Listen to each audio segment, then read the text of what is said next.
Disturbing double shots combine a story of true crime and a story of the paranormal.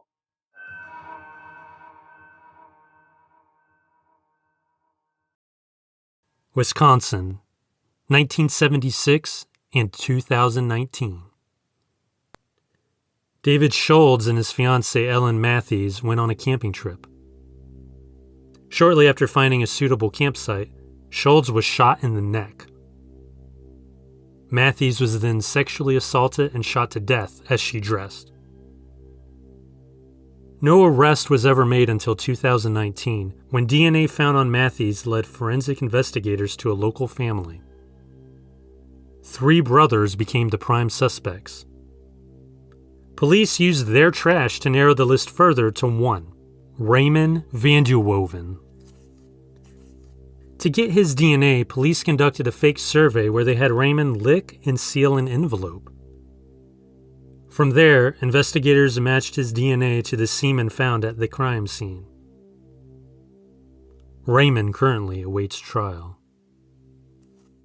Italy, 1731. Cornelia Zangari Bandi was an Italian noblewoman whose death overshadows any deed she committed in life.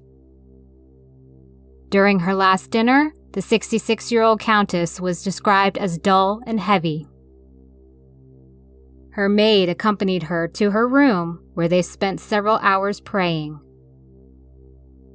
The maid left when the countess fell asleep. The next day, the maid went to wake Bandi. To her horror, she found the charred remains of the noblewoman. The room was full of soot. The body of the countess had been reduced to a pile of ashes several feet from the bed.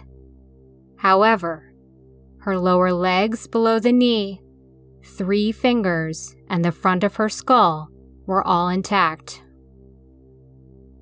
The bed and the rest of the furniture were not scorched.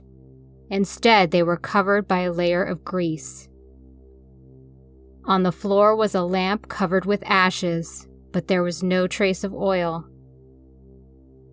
It seemed the countess perished due to spontaneous human combustion, but this cannot be confirmed.